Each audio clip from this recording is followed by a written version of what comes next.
All right, everybody. It says I'm live. Let me know if that's actually the case. Good to see everybody. Glad you're here on another Monday night. And of course, today is also Memorial Day. So we do need to take a moment to understand what exactly we're doing here in the sense of remembering those who gave the ultimate sacrifice in defense of our freedoms and our country. So make sure you're paying attention to that and keeping that in mind on holidays like today, because it's not just about getting out and going to a barbecue, right? We have to keep all of those things in mind. And not only that, those who gave the ultimate sacrifice should be remembered, but we also need to remember their families that are left behind and also paid a huge sacrifice for the fact that their loved one no longer is here. And that's what they have to now suffer through in order to keep things moving forward here in a free country. So, just want to make sure that we address that and have that kind of sobering idea in mind, because it's very easy to get carried away with the whole holiday aspect of Memorial Day, but in reality, it is a very sombering day, and it should be something that we take to heart, right? So, everybody says 5 by 5. Thank you so much for letting me know. That's a good thing. It means that everyone can hear me and can see me. Like I always say, seeing me is definitely not a priority, but if that's something you like, then thank you for being nice to me. So, now that we've talked about that, we do have a lot to go over tonight. There's a lot of interesting escalations happening in the world, and we also have people within our own government that, I mean, in my opinion, are definitely pushing us towards an even greater conflict and escalation, and it would be in their best interest for us to find ourselves in a truly public and actual labeled World War III scenario. So it is an issue for me, okay? Everyone's saying it's laggy. Yeah, I've had some internet issues. We have some storms coming through today, and it's been, I've had some hail and some other wind and everything else. So just keep that in mind. Could be part of the deal. But I do want to say that, yeah, exactly. Kevin Brown says today is not about a new sofa. That's exactly correct. So please, take a moment just to honor and remember those who actually gave that ultimate sacrifice here for our country, because that's not something that we should take lightly. Right? And especially for the families that they left behind, they need our remembrance as well. Now, I also want to say regarding that, before we get started and everything else tonight, the United States military is still the greatest fighting force on the planet. Yes, we're having issues when it comes to some of these other adversaries starting to build up, like China and Russia and some of these other entities that want to see us lose power, become more weakened, which they are running campaigns against us in order to do so, right? But we also have to remember every so often that, the U.S. military is pretty exceptional. And we have to, I want to make sure that tonight, any of the critiques or criticisms of some of these people who are in charge, or anytime I talk about the military in the sense of maybe not being fully prepared, or maybe not having the right leadership in charge, or whatever it is, those are just critiques from a perspective of somebody who's just reading into these things. It never means that I don't have an appreciation or an understanding of just how mighty the U.S. Armed Forces really are. I mean, that's just the truth. So to start this thing off, to kind of have a little bit of a positivity moment here, to remember just how, badass we are here in America, right? The U.S. tells China we'll fight in outer space if we have to. And that's the kind of stuff I do like and I love to see sometimes, right? So, this came out 16 hours ago, so this is fresh, right? America is ready to fight tonight in space if we had to. A top U.S. military official has said the country is left with no choice but to prepare for a conflict in outer space due to Russia's aggression and China's ambition of becoming the dominant space power by mid-century. Brigadier General Jesse Morehouse, the Deputy Director of Strategy, Plans, and Policy at U.S. Space Command, was in London last week to discuss the combined space capabilities of the two countries at a conference called the Space Operations Summit 2023. Brigadier General Morehouse told reporters at a press briefing at the U.S. Embassy that America was ready to fight tonight in space if we had to, The Guardian reported. If someone was to threaten the United States of America or any of our interests, including those of our allies and partners with whom we have treaties of mutual defense support, we are ready to fight tonight, he was quoted as saying. The U.S. Space Command was first set up in 1985 to provide command and control for military forces in outer space, but it was disbanded in 2002, and its forces' responsibilities merged at the U.S. Strategic Command. Was reestablished under President Donald Trump in August 2019 to conduct military operations in space. Okay, so just keep that in mind, because moving forward, there's a lot happening, and a lot of it's involving foreign adversaries, our own government, and some of the issues going on in the rest of the world. And I just wanted to start this conversation off tonight with, like, by the way, don't forget, we still are the most badass fighting force on the planet when it comes to the U.S. military and U.S. armed forces, okay? And there's a lot of reasons why no one else has tried to mess around with us regarding anything touching our homeland for a very, very long time.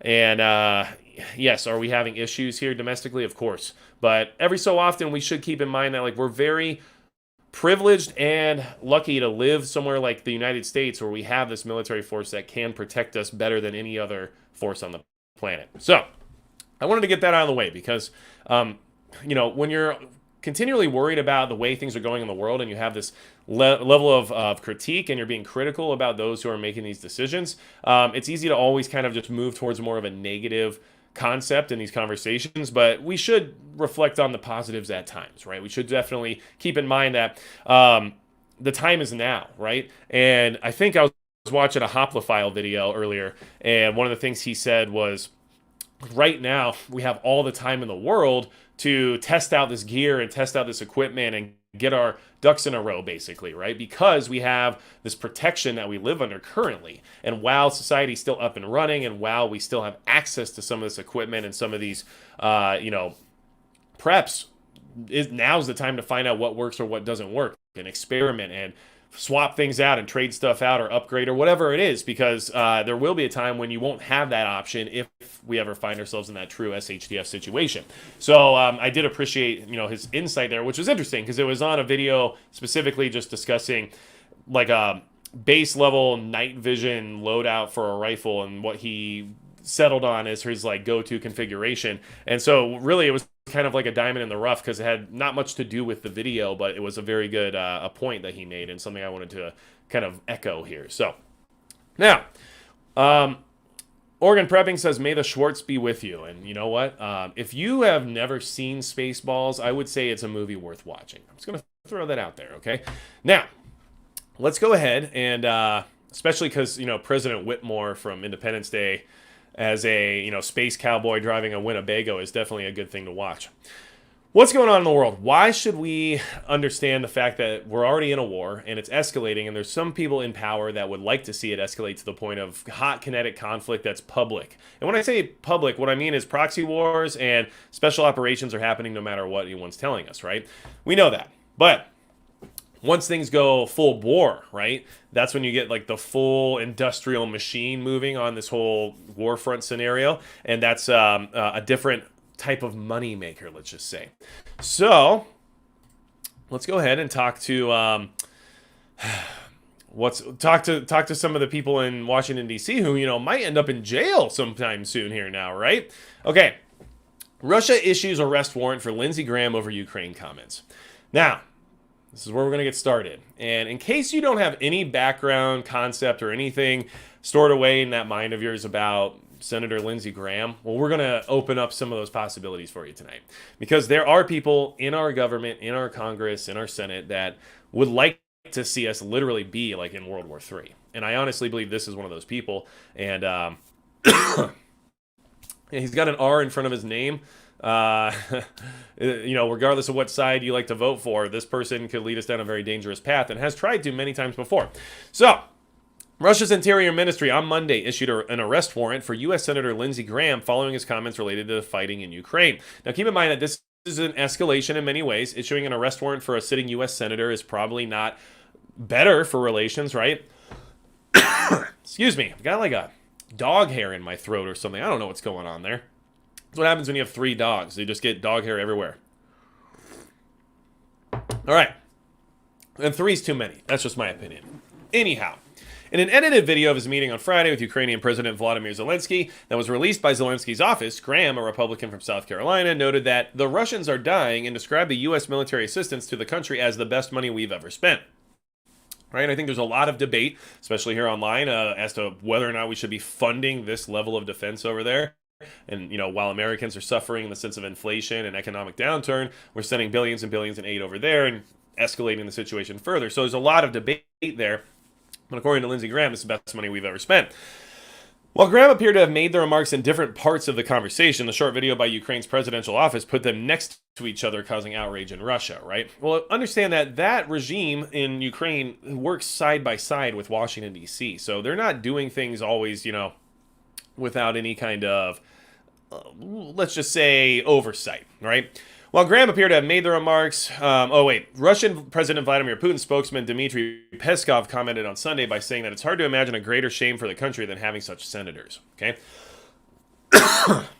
Wow, I gotta get this cough out of here. Okay, here's something I want you to keep in mind. This might be one of the very few things I've ever agreed with Russia on. It's hard to imagine a greater shame for the country than having such.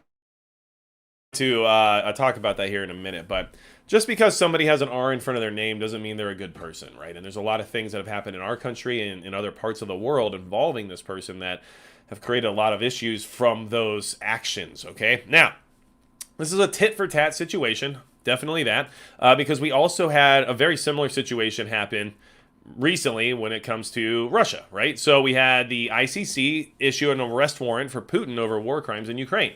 So you can kind of see how this is going east to west now, right? Like, we're going to issue an arrest warrant for one of your senators now because we don't like him. Well, we're going to issue an arrest warrant for, the president of Russia. So you can see this tit for tat unfolding. And just so you know, this is from back in March. The International Criminal Court issued an arrest warrant on Friday against Russian President Vladimir Putin, accusing him of the war crime of illegally deporting hundreds of children from Ukraine. Okay? All right. And that was kind of to demonstrate there is a little bit of a tit for tat going on here. And we have people in our government that, whether or not those things were specifically said to that degree, they're involved with escalations of this conflict. Whether or not they even meant to be, now his name is drug into this whole situation by having an arrest warrant, okay?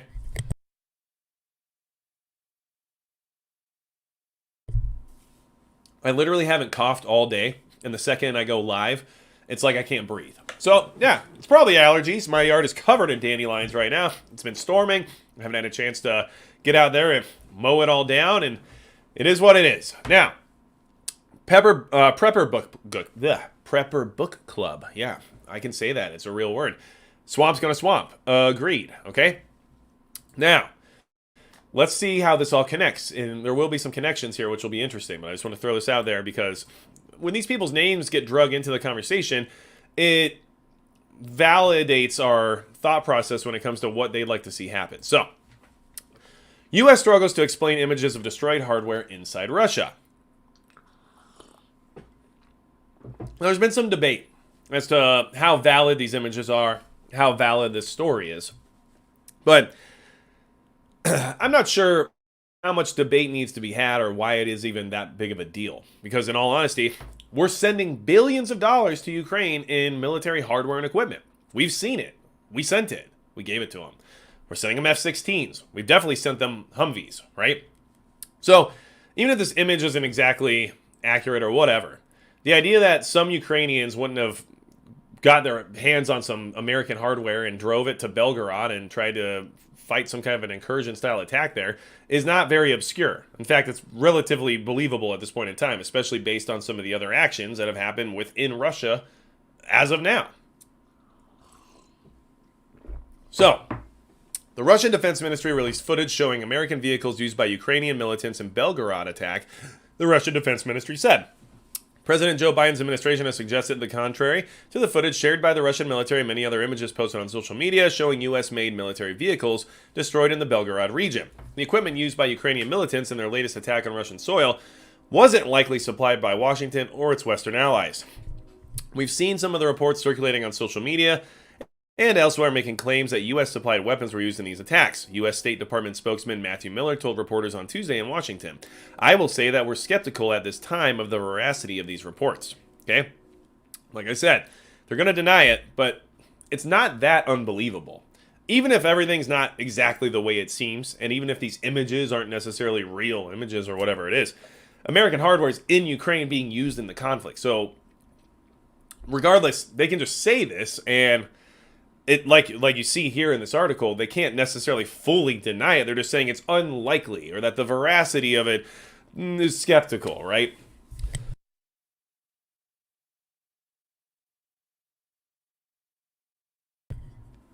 At this moment, I'm glad this microphone has a mute function. Now, here's the thing, okay? We've seen a lot of reports on social media and fuzzy pictures on social media and a lot of kind of armchair intelligence analysts making claims, he said. We're skeptical that they're accurate. I guess I'm an armchair intelligence analyst.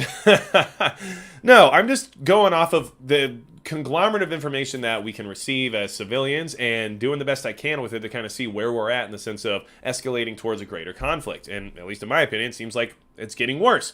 If completely fake and completely staged, that doesn't really matter because they're just claiming it and saying it and putting it out there, and we can't for sure 100% deny it because we know that they have access to this equipment because we gave it to them.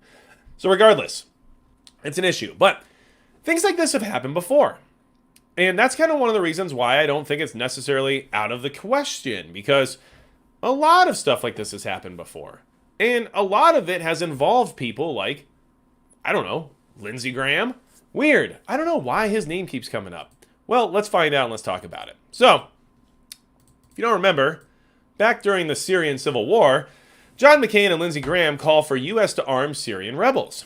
Two prominent Republican U.S. senators urged that the United States arm opposition forces in Syria Sunday as the government of Bashar al-Assad continued a bloody crackdown on the protests that have engulfed the nation. Senator John McCain, Republican Arizona, and Senator Lindsey Graham, Republican South Carolina, who both serve on the Senate Armed Services Committee, argue that arming rebel fighters in the country could help beat back a Syrian government with close ties to Iran.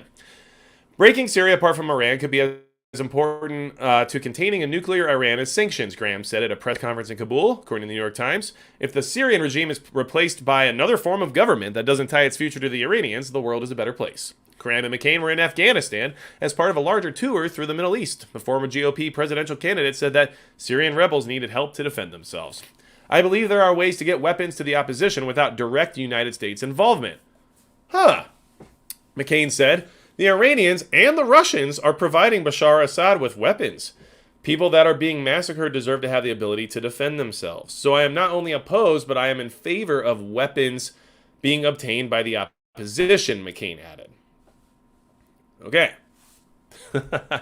So, strangely enough, there was something that came out of that, okay? And this is just to give you a reminder of who these people are and how they escalate and progress things, okay? After all of that, here's an article from the Intercept, okay? Everyone is denouncing the Syrian rebels now, slaughtering Kurds. What? I can't believe they would do that. But didn't the U.S. once support some of them? Yes. Okay. What unites Lindsey Graham, Marco Rubio, Hillary Clinton, Samantha Power, Nancy Pelosi, David Petraeus, Tom Friedman, and the editorial board of the Washington Post? There is support for arming what they called moderate Syrian rebel groups between 2013 and 2017. In recent weeks, Syrian rebel groups described only as Turkish-backed have murdered and mutilated their way across Kurdish-controlled areas of northeastern Syria. These fighters are guilty of war crimes, declared U.S. Defense Secretary Mark Esper in a recent interview. Those responsible should be held accountable. Esper, or is it Esperanto, told CNN's Christiane Amanpour. In many cases, the government of Turkey could be held accountable. I happen to agree with him. The government of Turkey has much to answer for, given that many of the horrific killings have been captured on camera. But I would like to see the people in Washington, D.C. held accountable, too. Top Democrats and Republicans have joined together to loudly and rightly lambast the Trump administration for abandoning their allies in Kurdish-dominated Syrian Democratic Forces, or SDF. Clinton has decried the sickening horror of Kurdish men, women, and children being slaughtered by Turkish-backed groups, while the likes of Petraeus and Graham have accused these groups of ethnic cleansing. These politicians, however, have stayed conveniently silent on their own prior advocacy on behalf of many of these rebels, while journalists have shamefully refused to mention the U.S. government's prior support for them. How have we so quickly forgotten how the CIA backed a range of secular and Islamist militias to fight Assad via the covert program Timber Sycamore, while the Pentagon vetted moderate fighters to fight ISIS via the congressionally approved Train and Equip program? The former, according to a U.S. official, led to the death or injury of 100,000 Syrian army troops and their allies, while the latter was coordinated with, wait for it, Turkey. The groups that were educated and equipped by the United States west of the Euphrates, wrote Turkish journalist Fehim Tastakin for Al Monitor, are now fighting against the groups east of the Euphrates that have been also educated and equipped by the United States. Okay? This has all happened before. Timber Sycamore was a CIA-ran operation where we equipped and armed Syrian rebels and gave them, I don't know, Humvees, rifles, weaponry, everything else that we see being used in some of these Russian incursions. So this stuff has happened before. There's really no reason to assume it's not happening right now in Ukraine either, especially when we have people like Lindsey Graham involved in all these things just on a regular basis, okay? Now, I don't think there's any question here as to like how most of my political leanings go, because I'm a relatively pro Second Amendment guy. When I say relatively pro, I mean I'm very pro. So generally, there's one side of the aisle that favors that type of thought process more than the other. However, I don't care what any of these people affiliate with. I care about what they do or how they act and how they represent us. And this person, Lindsey Graham, has been constantly involved with escalating wars around the entire planet. Always. It's always him. And before that, it was him and John McCain, right? Who no longer is around. So,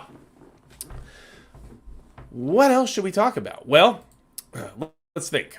Before we get into anything else regarding Lindsey Graham, which we will do because there's some other stuff going on there too, we'll just talk about how Ukraine is going, because that's what we were just kind of discussing, in the sense of we had the Ukrainian militant incursion in Belgorod, supposedly, right? I can't verify this stuff. I'm reporting on what I have access to and letting you know about it in the sense of escalations. And then we talked about how the precedent from Syria was set for people to be armed and backed by, I don't know, the CIA to do some of these proxy war types of incursions and attacks in order to further an agenda by the United States, right? Well, now we're back to Ukraine itself, because this is also on the agenda right this second. Ukraine prepares counteroffensive on the front line near Bakhmut, okay? Near the front line of the devastated city of Bakhmut, Ukraine is preparing for its long-anticipated counteroffensive against Russia. Some of the Ukrainian soldiers posted there say it has already begun. Embedded with Ukraine's 28th Brigade, France 24's Catherine Norris-Trent, Johan Bodin, and Dmytro Kovalchuk filed this report. I'm trying to say those names the best I can.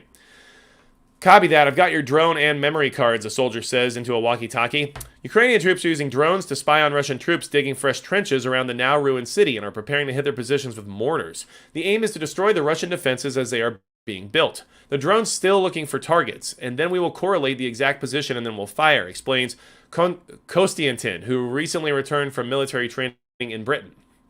The brigade has been stationed near Bakhmut since early December and was recently equipped with fresh ammunition.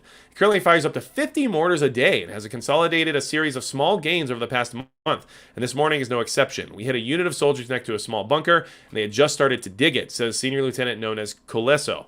When we asked about Ukraine's wider counteroffensive, some of the troops in the 28th Brigade say it has already begun, or it's already underway. It's already started, says Hornanich, another senior lieutenant. Last month we advanced 100 meters and 300 meters and further. It's also like that all along this front line.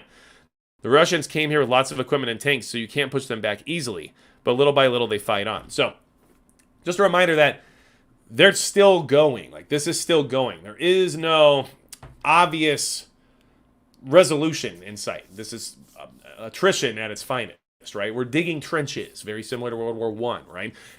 And they're trying to destroy these trenches before they're fully built using drone technology. So we're doing World War I in 2023, and it's still attrition.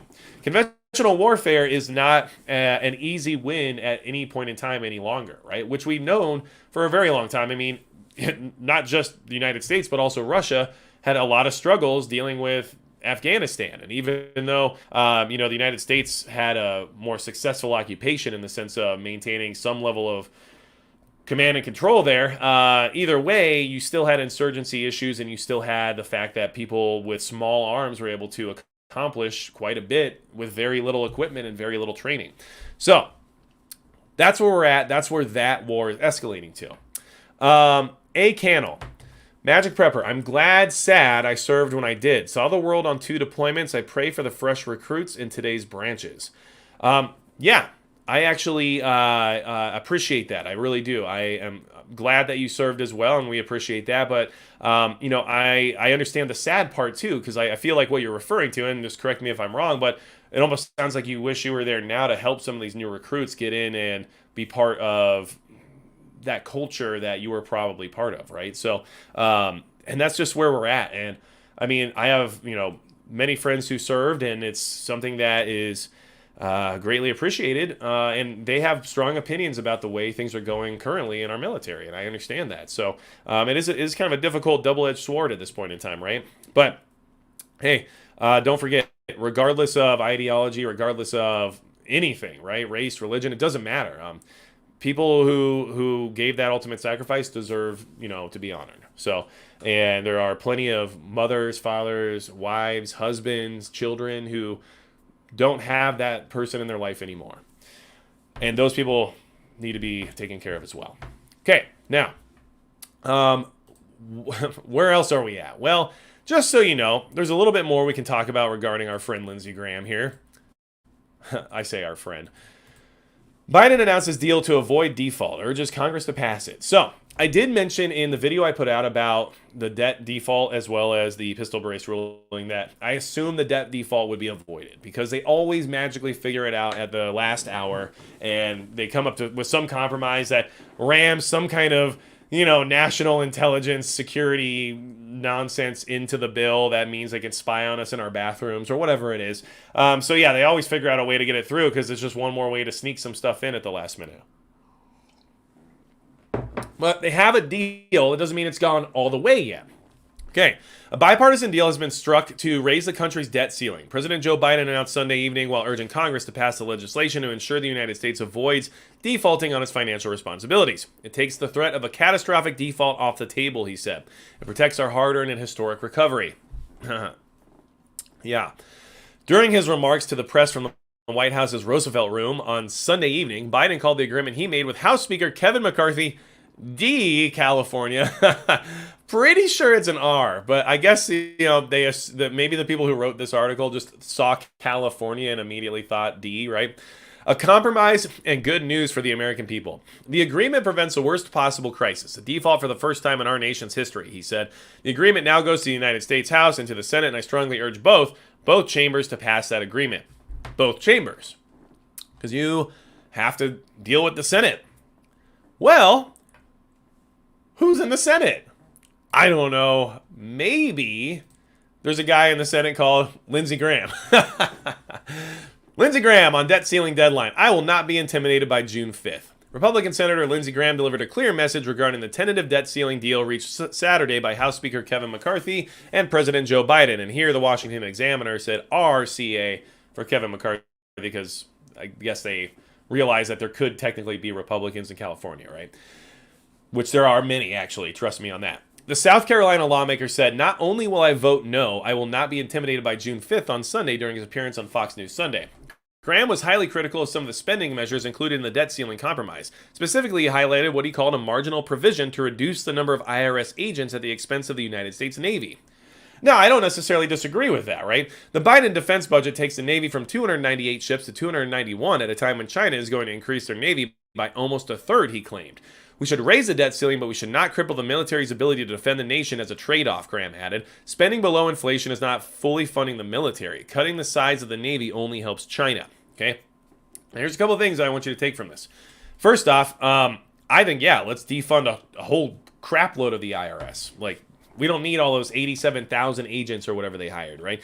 So I agree with that. And I don't think that we should be doing it at the expense of the military. But the thing is that Lindsey Graham isn't worried about the military in that sense. He's worried about the budgets. He's worried about the money. He's worried about the donors and the lobbyist groups and the escalationists that want these wars to happen. He wants our military to be as strong as possible because he wants us to be in a war. And he also knows that he's trying to push us towards one. So therefore, we're going to need a bigger fleet. We can't afford to cut back because, trust me, China's going to be a problem because Lindsey Graham's going to make sure it is.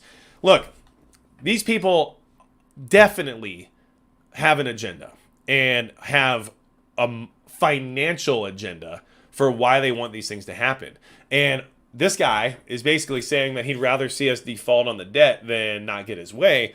I don't know if that's actually going to happen, but I'm not surprised, or I wouldn't be surprised if he actually did leverage that to that degree, because some of these people would welcome a default because they know it would push us into war, because that's the only way to get out of that, basically, right? So these people, that especially people like Lindsey Graham, they're not on our side. They don't care about the average American. They want war. And in all reality, no matter what the situation, like none of us should crave war. Like none of us should want those things to happen. It would be great if we could figure out a way to have a peaceful world. Pretty much impossible. People just don't get along, right? It's just human nature. So having the strongest military and being able to maintain a level of safety and protect your sovereign territory is very important, which we do a very good job of so far. But this guy wants to see us go to war with Russia and China. Like, I'm just telling you right now. And he's already highly involved in what's going on in Ukraine. And that's why I don't really doubt that some of those vehicles or that equipment that Russia was reporting were used in Belgorod were legit. Because there's no real reason not to believe it. We gave them all the equipment. They have it all. It's documented. We know what they have. We're literally sending them fighter jets. And then we told them, well, you can't do anything with it other than defense, right? But you get a rogue squad of Ukrainian fighters, you know, that decide they want to just do something, then they're just going to do it. They've got the equipment. No one's going to be there to tell them, hold on, where are you taking it? That's not how that works. So, and look, Lindsey Graham has specifically done the same exact thing in places like Syria, which eventually found their way, all the equipment and everything found its way into entities like ISIS. So I don't have a lot of faith that these people have our best interests at heart. They want this conflict to move forward. They want things to get even more dangerous, okay? Which is why we should be preparing for it in that regard. That's why we pay attention to what's happening in the world. It's not so that we're just constantly on news overload of like, oh my God, this is happening, right? No, it's more about, okay, this threat isn't going away. So I need to continually keep preparing for whatever aftermath might be brought on if this thing boils over, right? And by knowing where that level of escalation and that possibility of the threat exists, well, we can better ready ourselves for it, right? We can put better contingencies into place, understanding that, you know, if we're at 1 minute to midnight and we know like nukes are like loaded and like bay doors are opening, that tells you a lot about what you should probably try to do in that moment, right? So if you consider that, if you weren't paying attention at all, you might not even know that that's happening. That's why we kind of watch out to see what's happening, right? So, let's see. Bob from accounting. I recently heard a congressman refer to the new IRS agents as IRS officers. Just made me think of kicking indoors. Yeah, well, they are being trained on how to use, you know, firearms and tactics, and they are given, I believe, the ability to enforce the law in the sense of make arrests. So, yeah, they are going to have their own police force, basically. That's what it looks like, anyway. Joel Silva, the thumbnail was debunked as fake. Right, that we've discussed that quite a bit, so I don't know when you got here, but I'm glad to see you. But the whole point was that it doesn't really matter if it's fake or not. There's really no reason to believe that those things aren't happening anyway. And even if they aren't, then the propaganda aspect of it's already put out there, and they're using it as another reason to escalate. And the whole purpose of this whole thing is escalation. It really doesn't matter if these things are really happening or not, because there's no boots on the ground to verify any of it. So, this is what it is, right? And anything that can be used to further that agenda is going to be used. So, right. But also, as we went over all this stuff, especially regarding people like Lindsey Graham, there's really no reason not to believe that these things might not be happening just because of every other historical precedent that's been set by these people when they arm rebel or, you know, fighting forces around the planet with American military hardware, and then it ends up somewhere it's not supposed to be magically. It happens all the time. So, now, real quick, I do want to mention, channel's biggest supporter is Midway USA.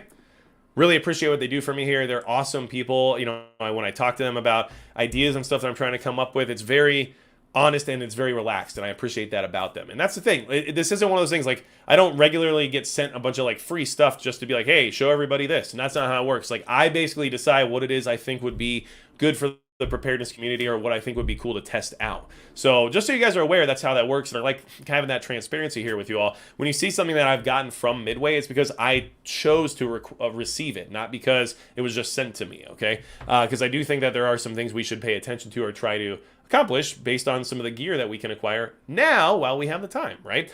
And then I also do want to mention Nightline, in case anybody wasn't aware. Nightline's also a supporter of the channel, which is a night vision company that recently started selling to the civilian market. So if you're looking for night vision, make sure you check them out. You got to call them on the phone. They walk you through the whole process. They tell you what it is you're looking for, what you need or don't need based on your criteria. And then if you tell them Magic Prepper sent you, you'll get 15% off, which is pretty intense for something that's that expensive. So just keep that in mind. Those guys are really cool. I really appreciate everything they do for me. And at the same time, if you really want to be like that prepared citizen, modern Minuteman type that can handle yourself and take care of your family and your community and repel an invading force or who knows what else, right? I mean, night vision is one of those things that really does put you into a different category of capability. So keep that in mind. Very expensive. If you can't afford it, don't beat yourself up because most of us can't. That's just how real life works. But if you can, and it's something you're interested in, I would at least highly advise checking out Nightline because not only do they support me and they have that discount if you say I sent you, but they're also like on our side. And I'm not going to go much further into that other than just letting you know like they're on our side. I can tell you that much. Trust me on that. So, all right. I assume you guys know what I mean when I say that. Well, we were just talking about the debt ceiling situation, the default and everything else, right? And then we also know that Lindsey Graham was very concerned about cutting back ships in the Navy and stuff because of our ongoing threat with China. So it's not just Russia. We also have the Chinese situation, which is important to keep in mind. And obviously, I think China's a big threat. And I do agree with him in the regards of like, yeah, let's cut more IRS and not cut back on Navy ships. Like, I agree with that. I'm not opposed to that, especially during these dangerous times. I just know that his agenda isn't because he wants to make sure that people like us are protected from outside forces. It's because his buddies will make a ton of money if we can keep pumping more ships into the Navy. So anyway, what else is going on in China, though, based on, I don't know, naval things? Because that's kind of where we left off. Well, China enters waters off Vietnam near Russian gas block and worrying escalation. Okay, this is from May 26th. China on Friday once again disregarded Vietnam's exclusive economic zone and deployed a research ship along with 5 escort vessels to an area where a Russian state firm jointly operates a gas block with Hanoi in the energy-rich South China Sea. So this is also a reminder that China and Russia are very close. Like, they are not going to just suddenly not work together, right? Like, if no matter what happens with the United States, China and Russia are not going to just suddenly become enemies. Like, they are allies at this point in time, and we should view them as such so that if we find ourselves in this greater conflict that is, in my opinion, on its way, technically already started, but when I say that, you know what I mean, like the public, overly obvious release of the fact that we're within a World War III, right? China and Russia are allies. They work together. They're not going to just separate. Now, China and the United States might be considered military adversaries, but in many ways, we're allies economically, right? Like, it would be really detrimental to China to cut us off because of a war. But could they? I don't know. I mean, that would really wreck their economy, but at the same time, it would hurt us a lot too. So it'd almost be like a kamikaze situation because they could cut us off and like it's going to wreck them financially, but it'll wreck us too. In all honesty. And I hate saying that because it's just the truth, but it shouldn't be the way it is, but it is. So, China on Friday once again disregarded Vietnam's exclusive zone, deployed their research ship, and they had 5 escort vehicles, right? Which we know means, or vessels, which is military in design. The move is Beijing's latest escalatory step in the region after it first sent its research vessel earlier this month along with at least 1 Chinese Coast Guard ship and nearly a dozen other vessels. The research ship, Xingyang Hong 10, on Friday crossed a gas block known as 0403, operated by Vestavpeter. I don't know, I went for it. Vestavpeter, a joint venture between Russian-owned Zurabeshneft and Petro-Vietnam. I said that one better. Okay, the news comes one day after Vietnam called on the Chinese vessel to leave the area near the Spratly Islands after it first entered the region on May 7th. China has attempted to lay sovereign claim over the entire South China Sea, recently increasing its aggressive posture against neighboring nations with jurisdictional rights in the vast body of water like the Philippines, Taiwan, Malaysia, and Vietnam.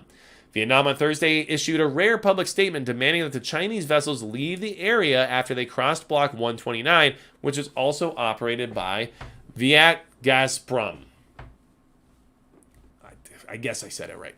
So this is just a reminder that China and Russia control that entire region, in all honesty. China does control the South China Sea. They claim sovereignty. They got it. There's no one else in the South China Sea that can come close to telling China no, basically. So they're going to do whatever they want, regardless of international outcry, regardless of countries telling them to leave or any of that kind of stuff, right?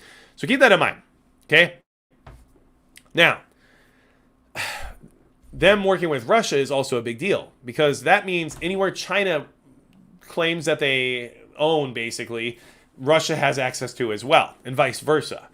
So there's a really strong partnership there that should concern you based on the trajectory of where we're going, especially considering our friends in Congress and the Senate that would love to see us actually be in that kinetic war scenario that none of us want to see happen. Well, and like I said, whenever I'm critical of the military, it's because of the leadership or those who are in charge of its security or who knows what. It's not because I don't appreciate those who are serving. And this is one of those situations where we should be a little bit critical just because this is a relatively terrible security breach. Computer hackers backed by the Chinese government have compromised key telecommunications infrastructure on Guam and elsewhere in the United States, according to a May 24th advisory issued by Microsoft. The U.S. Navy has been impacted. This came out May 29th, all right? A Chinese cyber espionage outfit called Volt Typhoon has worked since mid-2021 to disrupt critical communications infrastructure between the United States and Asia, Microsoft said. The hackers used code called Web Shell, a toxic script that grants remote access to servers. This enabled them to infiltrate systems related to construction, communications, education, government operations, maritime activity, manufacturing, and electric and gas utilities. U.S. Secretary of the Navy Carlos Del Toro said on May 25th that the Navy has been impacted by the Chinese cyber attacks. Whew. Once the hackers had compromised a given system, Microsoft said their goal was to maintain access without being detected for as long as possible. At present, the attack appears limited to an espionage campaign, but the bulk of targeted systems have little value related to spying, suggesting that the purpose is not to observe but to destroy. There's not a clear connection to the intellectual property or policy information that we expect from an espionage operation. That leads us to question whether they're there because the targets are critical. Our concern is that the focus on critical infrastructure is in preparation for potential disruptive or destructive attack. John Holtquist, head of threat intelligence at cybersecurity firm Mandiant. Okay? Now, understand what they're trying to say there. They're worried that the Navy's critical infrastructure has been hacked, which means it can be affected during some type of an attack scenario, and especially the fact that they're targeting, Guam, which would be one of the closer response bases to some kind of a Taiwan incursion or situation there. So keep in mind that we have China able to hack some of our U.S. naval security systems, and who knows what it is they're capable of doing if they ever decide to move forward in some sort of a Taiwan invasion type scenario, right? And this is probably in preparation for that, to know what level of capability they have before they actually flip that switch. So that way, in case they decide to make that move, they can disrupt us for as long as possible or as much as possible before we're able to respond. That's just what it looks like, all right? Let's see here. Someone just said, howdy from the Sierra foothills. That's mountain kayaker. Well, good to see you here. I used to live in the Sierra foothills. It was a really nice area, I'm not going to lie. I wish the laws were better. Ewok jerky. That's an interesting flavor, I'm sure. When China cuts us off, 20% of the Americans who are on mood stabilizers, barbiturates, Xanax, SSRIs, antipsychotics will be in a world of hurt. Yes. And that applies to any medication. It doesn't really matter what it is. China controls 90-some% of the world's APIs, active pharmaceutical ingredients, right? So, yes, make sure if you have medicinal needs that you try your best to figure out a way to have an additional supply. And it might not be something you're capable of just based on prescriptions and what your doctor's willing to do and whether or not you have access to any other means of acquiring that medication. But this is true. If China cuts us off, there will be a huge issue. And yes, especially in the sense of mental health, those medications for some people are, a requirement for them to be able to get through their daily routine without having some sort of an episode, which is just part of the mental health condition we have. And unfortunately, a lot of those people might find themselves in a very difficult position or situation because of lack of access to those medications.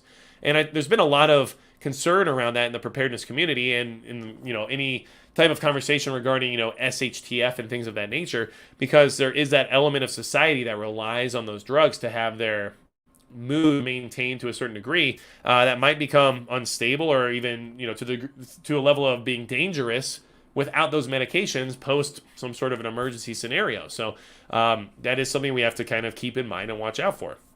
And the same thing can be said about anyone who's like addicted to drugs, right? Drug addicts or alcoholics, people who have these vices that, build up an addiction. I mean, like me, it's coffee, right? And some people it's cigarettes, and those might not be as drastic as, hard drugs or alcohol.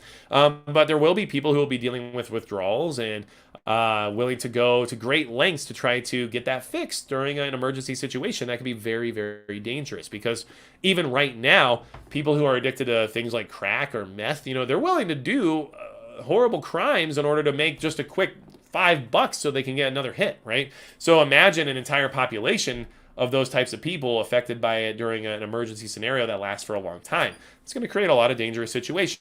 So thanks for bringing that up. That is a good point. Now, let's see here. Six Pack American says, if someone wants budget, it works. And I'm not sure what we're referring to. Oh, I think you're talking about Molly. And like Molly webbing, like it works.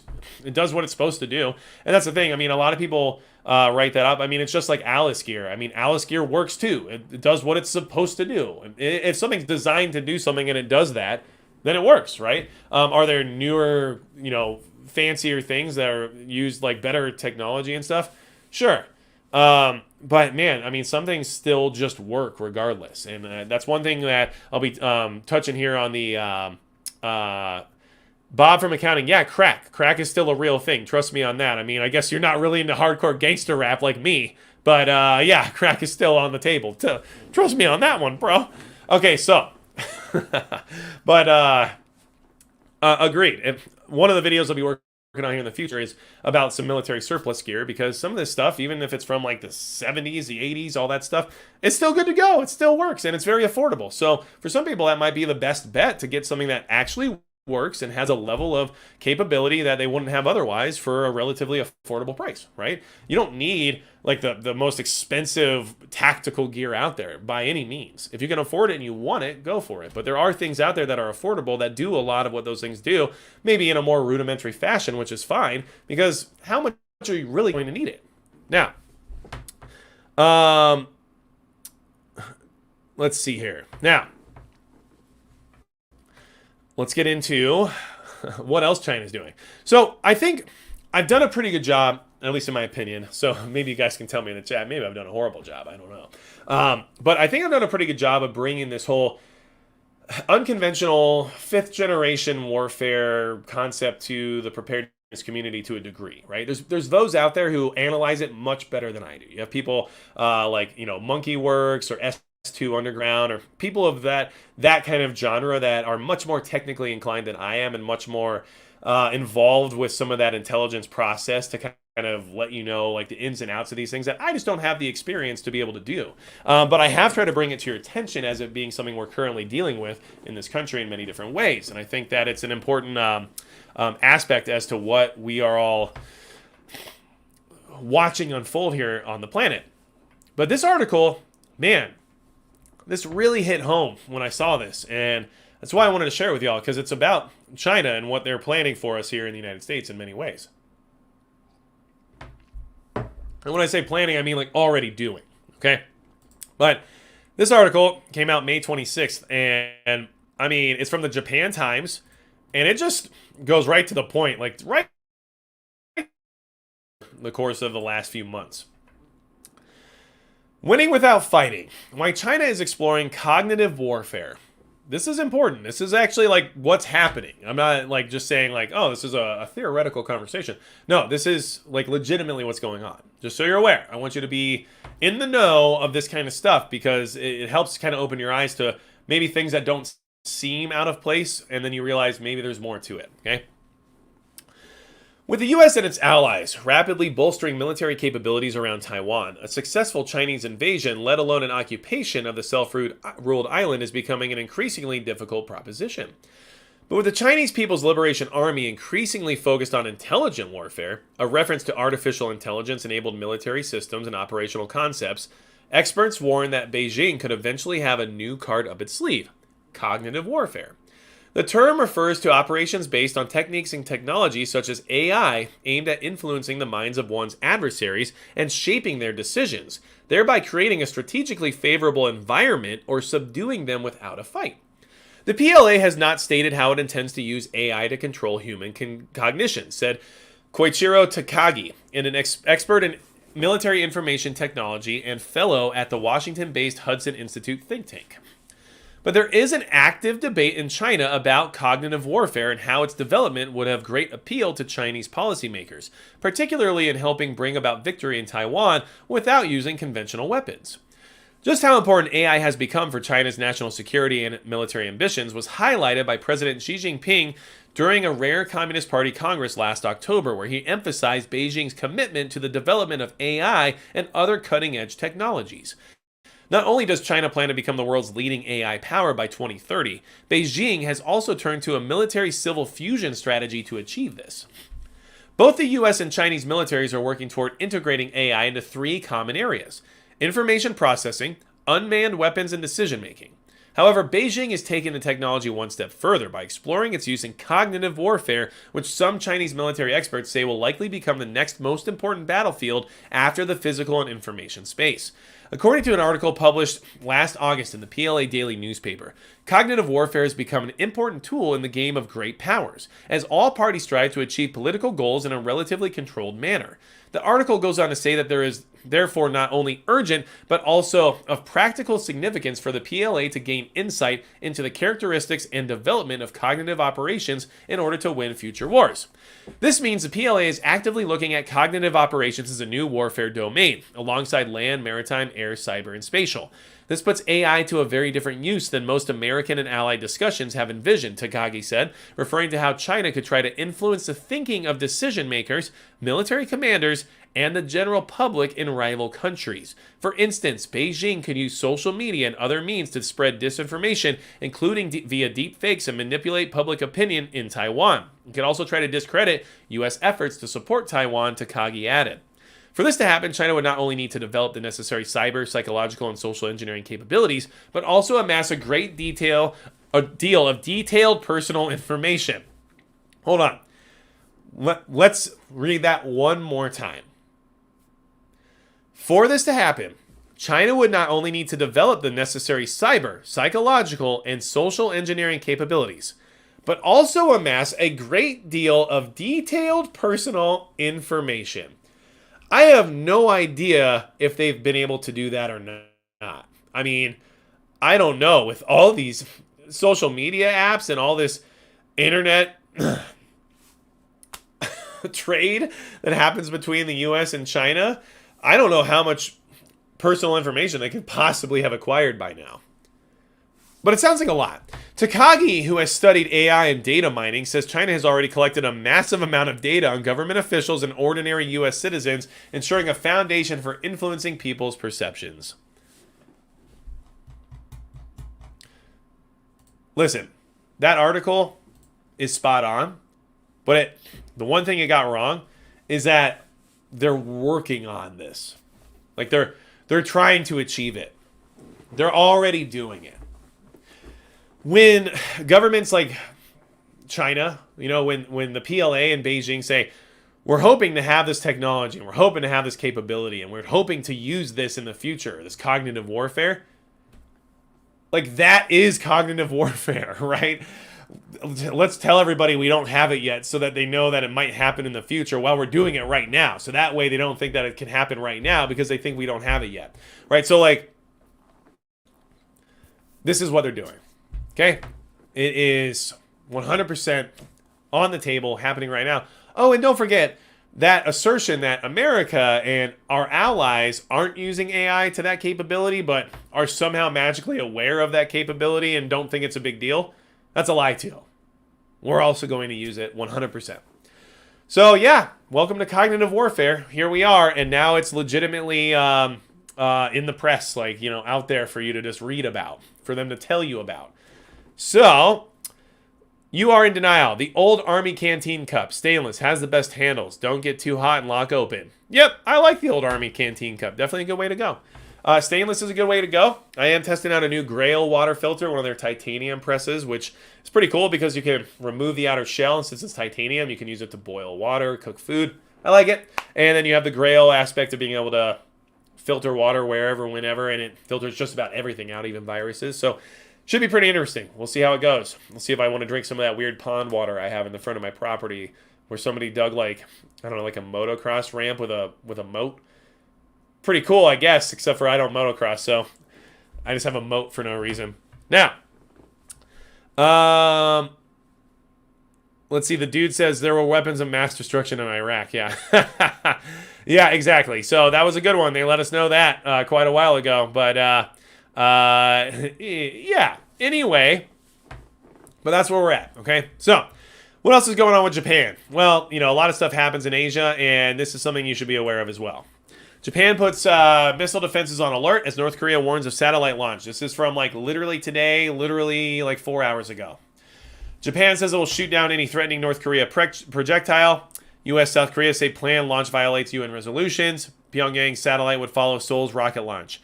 Japan put its ballistic missile defenses on alert on Monday and vowed to shoot down any projectile that threatens its territory after North Korea notified of a planned satellite launch between May 31st and June 11th. So keep an eye out for that over the next couple of weeks. The nuclear-armed North says it has completed its first military spy satellite, and leader Kim Jong-un has approved final preparations for the launch.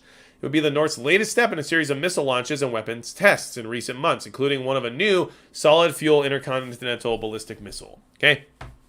Tokyo expects North Korea to fire the rocket carrying its satellite over Japan's southwest island chain as it did in 2016, a defense ministry spokesperson said. Do you see this right now? Do you see this Grail titanium water press right here all of a sudden, just right in front of my face? I mean, I said that, 20 seconds ago? Right? Anyway, welcome to modern advertising. So, and yes, I had to remove ad blocker on this site in order to access it without whatever, paying and all that crap. So it is what it is. But yeah, Anyway, it's something so well known. We all know how this works, but it's still annoyingly frightening in a way when it shows up 5 seconds after you say a word. You're like, dude, stop. Just try to have some chill about it, right? Don't throw it right in my face. Just do it on another website at least or something, man. Okay, we will take destructive measures against ballistic and other missiles that are confirmed to land in our territory. Okay. Japan will use its Standard Missile 3, SM-3, or Patriot Missile PAC-3 to destroy a North Korean missile, it added. All right, so all we're trying to say is that, yes, North Korea has continually launched things over Japan, over their sovereign territory, and Japan's sick of it, so they're going to start shooting them down. And then if Japan shoots down something of North Korea's, how does that go? I'm not exactly sure. But I do know North Korea is a pawn of China, and I do know that that would just create more tension in that region and lead us into who knows what. So that's just where we're at. Okay?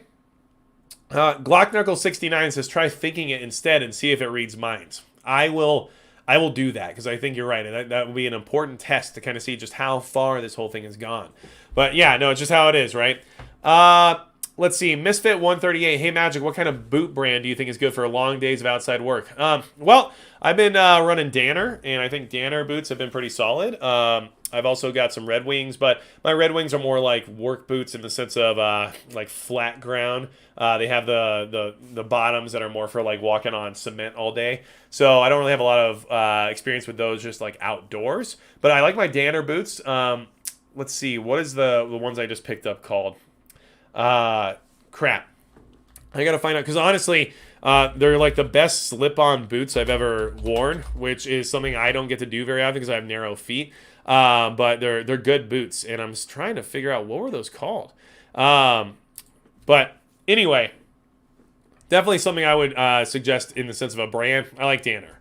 And some of their stuff's still made in the USA. You have to find it specifically, which boots are made in the USA, but they do have some which are made there, which I think is definitely a benefit. Just because, if you can buy made in the USA boots, that's not the worst thing. Unfortunately, I will tell you, though, that the made in the USA boots are also very expensive. So, I mean, some of them are $400 for a pair versus, there are other ones that aren't made in the USA, which are $120. So, it is what it is. I mean, it's something that's unfortunate, but it's just the truth. And it's the Danner Sharp Tails that I got. And the Sharp Tails are slip-ons, but they're definitely good to go for work boots. They're waterproof. They're kind of like semi-snake boots in a way, too, which is kind of nice. But I like them. I wear a size 15. It's hard to find boots that fit me well, and not all companies carry size 15, so I kind of find find certain brands like Danner, and I'm like, all right, well, let's just do this, I guess, because at least I know you guys take care of me, right?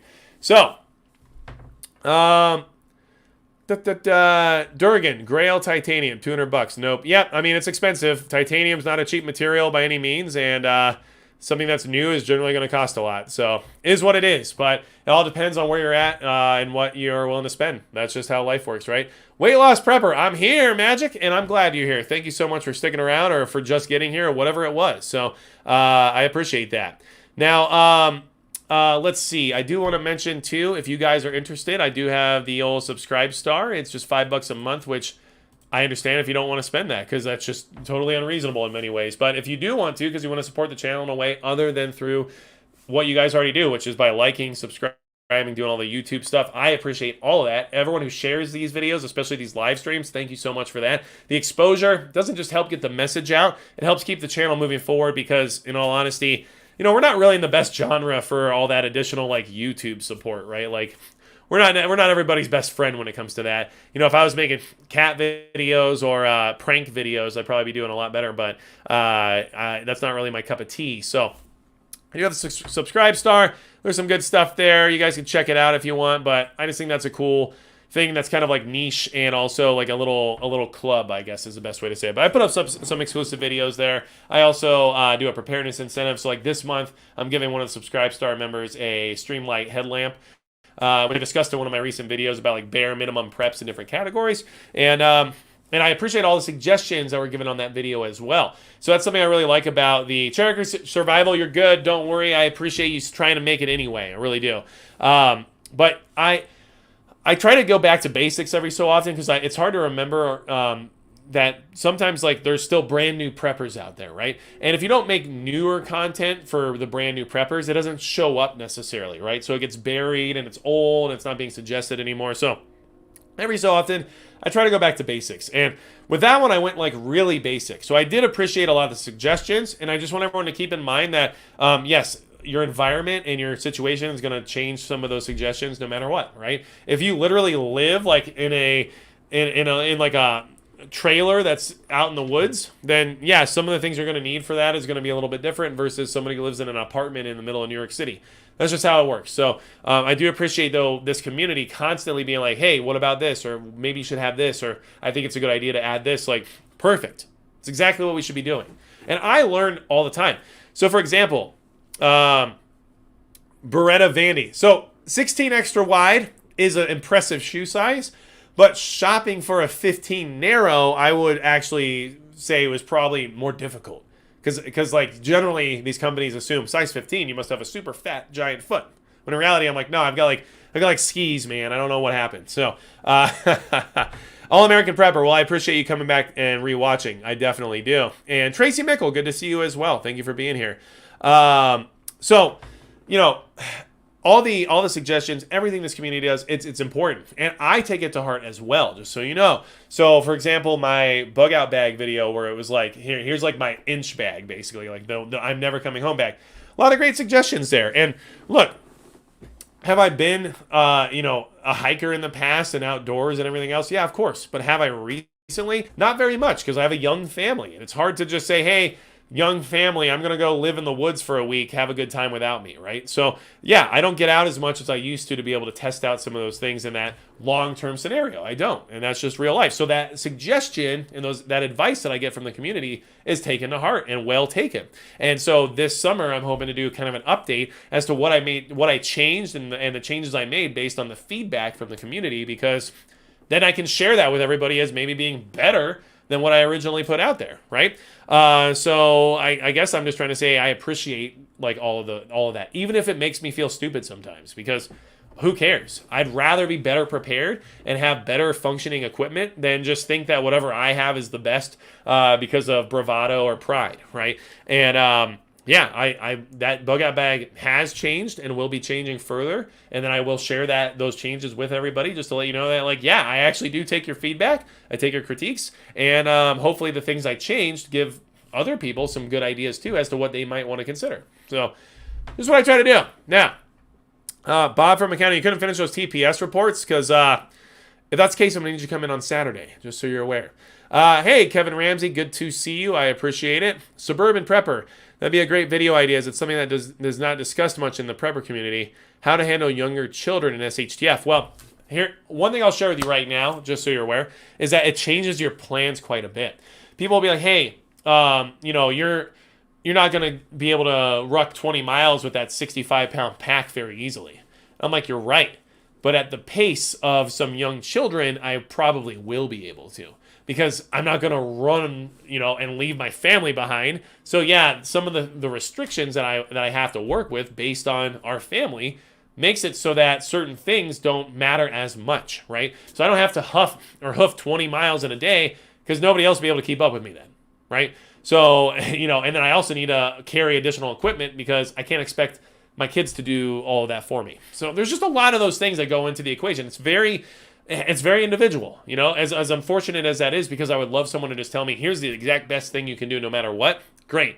Thank you for that. But unfortunately, everybody's situation is different and it just doesn't work that way completely. So, listen, all of you are awesome. 100%. And I just want to make sure to remind everybody here, Memorial Day, right? In remembrance of those who gave the ultimate sacrifice to defend our country and our freedoms. Just keep that in mind. It's very easy to get carried away with the corporatist aspect of the holiday of like, go out and barbecue and drink all your beer, right? Which I'm not saying you shouldn't do because it seems like a good time to me. But what I'm trying to say is that we also need to remember what these holidays exist for, not just, the corporate aspect of it, right? So I appreciate all of you very much. Seiko Mag, I don't need a wakeboard because I'm way more comfortable on just a standard skateboard, in all honesty. I don't know. I never got really into the wakeboards, but I can ride a decent, decent sized skateboard. Let's just say one of the bigger ones. But I don't do that anymore either because I'm an adult now that has children and responsibility, so I can't just break my leg out of nowhere because I was trying to grind some stuff, man, Did I make everybody mad yet, or did I age myself? I'm not sure which one I went for there. Anyway, all of you are amazing. Thank you so much for being here.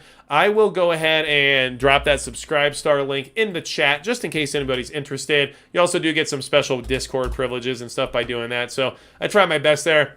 And someone just tell me Alaska Preppers here, because I would love that if that's the case, okay?